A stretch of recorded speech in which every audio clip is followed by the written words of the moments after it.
Once again, welcome class 6 in our online class. Today, students, we are going to start our chapter number 7, My Childhood. This is the chapter about former President Dr. APJ Abdul Kalam, his family background. So, with the help of video and book, read this chapter carefully. Childhood is the best period of our life. We are full of curiosity and excitement then, and are above all man-made barriers of caste, religions, and reason. This is a biographical piece. Are above all man-made barriers of caste. No. This is a biographical piece by APJ Abdul Kalam, a great scientist and former president of India. Here he narrates some of his childhood experience.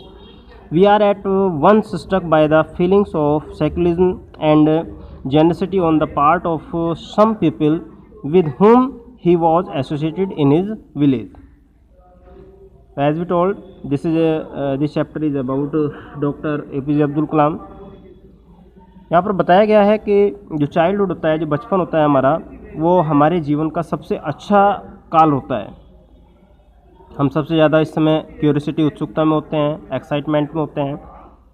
Then are above all man made barriers of caste, जहाँ पर जो सभी व्यक्ति जो होते हैं वो कहीं ऊपर होते हैं. ना तो कास्ट सिस्टम होता है, ना ही एक दूसरे को छोटा बड़ा मानते हैं कास्ट के आधार पर, धर्म के आधार पर और रिलीजन के आधार पर. ये जो चैप्टर है बायोग्राफिकल पीस है डॉक्टर APJ अब्दुल कलाम का, जो कि एक महान वैज्ञानिक भी हुए हैं और हमारे फॉर्मर भूतपूर्व राष्ट्रपति भी रहे हैं. Here he narrates some of his childhood experience. इस कहानी के स्टोरी के माध्यम से उन्होंने अपने जीवन के कुछ अनुभव को शेयर किया है. We are at once struck by the feelings of secularism and generosity on the part of some people with whom he was associated in his village. So let's start, students. I was born into a middle class family, Tamil family, in the island town of Rameswaram in the erstwhile Madras state. My father Jainuddin had neither much formal education nor much wealth. Despite these disadvantages, he possessed great innate wisdom and a true generosity of spirit.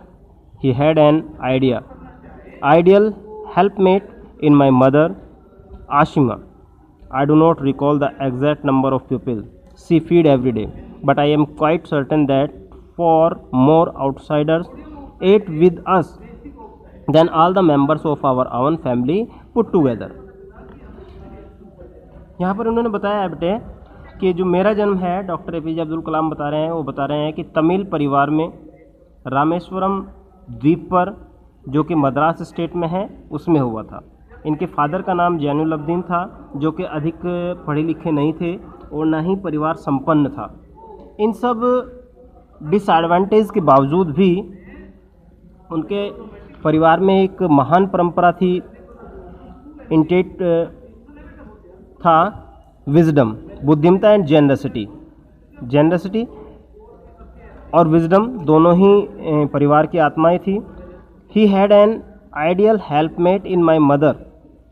हेल्पमेट दूसरों की सहायता करने वाली, जो उनकी mother थी आशिना, वो दूसरों की सहायता करने वाली स्त्री थी. और आगे ही बता रहे हैं, I do not recall the exact number of people, कि मुझे याद नहीं है exact number of people she feed every day, जिनको वो रोज़ाना भोजन कराती थी, खाना खिलाती थी. But I am quite certain that far more outsiders ate with us than all the members of our own family put together. कि लेकिन फिर भी अच्छी तरह याद करते हुए बताते हैं कि जितने हमारे परिवार के सदस्य थे, लगभग उतने ही सदस्य दूसरे भी आकर हमारे परिवार के साथ में खाना खाया करते थे, भोजन किया करते थे. I was one of many children, a short boy with rather undisguised look, born to tall and handsome parents. We lived in our ancestral house which was built in the middle of the 19th century. It was a fairly large pakka house made of limestone and brick on the Mosque Street in Rameswaram.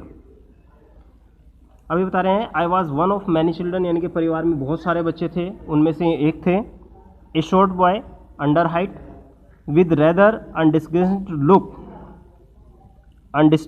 Look, यानी कि अजीब look थी इनकी. Born to tall and handsome parents, born to tall and handsome parents, माता पिता काफ़ी सुंदर थे. We lived in the ancestral house, ancestral house यानी कि जो उनके पूर्वजों के द्वारा बनाया गया घर, उसमें रहते थे. Which was built in the middle of the 19th century, 19वीं शताब्दी के मध्य में, जिसको उनके पेरेंट्स फॉर फादर्स के द्वारा बनाया गया था. ये जो घर था इनका पक्का घर था, मेड ऑफ लाइमस्टोन, लाइमस्टोन्स का यूज़ करके बनाया गया था, ईंटों का यूज़ करके बनाया गया था. On the mosque street in Rameswaram, Rameswaram में जो मस्जिद वाली गली थी उस गली में इसका निर्माण कराया गया था. My austere fathers used to avoid all essential comforts and luxuries, जो उनके फादर थे वो जो नेसेसरी आवश्यक चीज़ें थी, कंफर्ट्स की, सुख सुविधाओं की, लग्जरीज, विलासिता की जो आवश्यक साधन थे, उन सबको इग्नोर किया करते थे इनके father. However all necessities were provided for in terms of food, medicines और क्लॉथ्स, जबकि जो ज़रूरी चीज़ें थी जैसे खाने के संबंध में, दवाइयों के संबंध में और कपड़ों के संबंध में, वो सभी आवश्यकताओं की पूर्ति इनके फादर के द्वारा परिवार को भली प्रकार से की जाती थी. I would say mine was a very secure childhood, और मैं आसानी से कह सकता हूँ इस बारे में कि हमारा बचपन जो था वो बिल्कुल सही गुजरा, बोथ मैटेरियली एंड इमोशनली. उसमें भौतिक संसाधन भी हमारे पास पर्याप्त मात्रा में थे और भावात्मक भी परिवार जो था वो काफ़ी अच्छे से रह रहा था. The Second World War broke out in 1939 when I was 8 years old. For reasons I have never been able to understand, a sudden demand for terminate seeds erupted in the market. अब जो द्वितीय विश्व युद्ध 1939 में हुआ, उस समय इनकी अवस्था केवल 8 वर्ष की थी और छोटी अवस्था होने के कारण, एक सेकंड, छोटी अवस्था होने के कारण ये समझ नहीं पाए उस विश्व युद्ध को, और उस समय अचानक से डिमांड बढ़ जाती है टर्मिनेट सीड्स की. Erupted in the market, market में टर्मिनेट सीड, इमली के बीज की मांग बढ़ती है.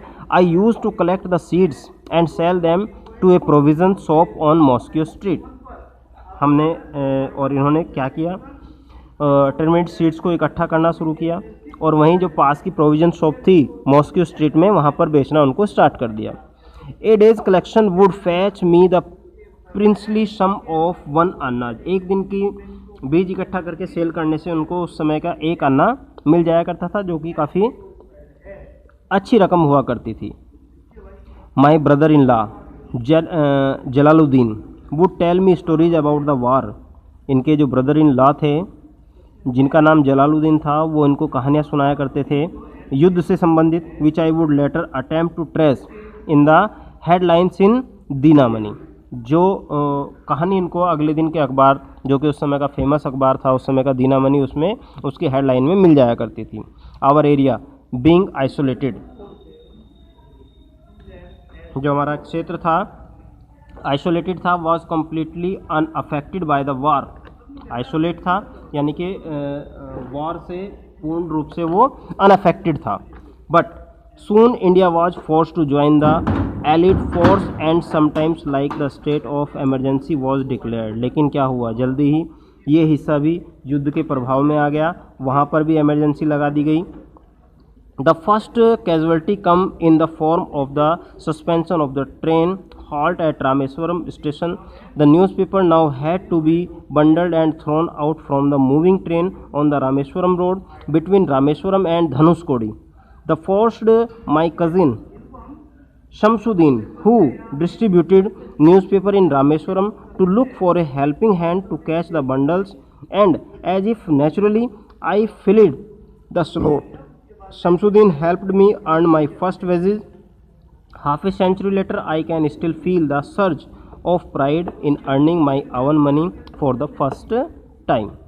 अब उसका प्रभाव ये हुआ कि जो ट्रेन रामेश्वरम हाल्ट पर रुका करती थी वो वहाँ पर सस्पेंशन में आ गई।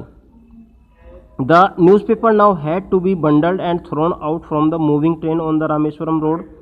अब जो ट्रेन वहाँ पर नहीं रुकती थी, सस्पेंड हो गई थी, जो ट्रेन के बंडल से ट्रेन से अखबार के जो बंडल आते थे वो चलती हुई ट्रेन से फेंके जाने लगे रामेश्वरम और धनुषकोडी के बीच में। उससे मजबूर होकर जो उनके भाई थे, कजिन भाई थे शमसुद्दीन, जो कि अखबार बांटने का काम करते थे रामेश्वरम में, to look for a helping hand, उनको आवश्यकता थी सहायता की, टू कैच द बंडल्स, उन बंडलों को पकड़ने के लिए, एंड एज इफ नेचुरली, और जैसा कि प्राकृतिक था, आई फिलिड द स्लॉट, मैंने उनकी सहायता की उनके उन बंडल्स को फैच करने में, डिस्ट्रीब्यूट कराने में। Shamsuddin helped me earn my first wages, और इस प्रकार से जो उनके कजिन थे शमसुद्दीन, इस प्रकार से उन्हें इस जो फर्स्ट वेजेस थे, जो पहली उनकी इनकम थी, उसमें उसको करने में उनकी हेल्प मिली। Half a century later I can still feel the surge of pride in earning my own money for the first time, और फर्स्ट टाइम अपनी अर्निंग करने में मुझे प्राइड और गर्व की अनुभूति हुई। आज की वीडियो बटे यहीं तक। वीडियो को ध्यान से देखते हुए चैप्टर को अंडरस्टैंड करेंगे, पढ़ेंगे। Okay and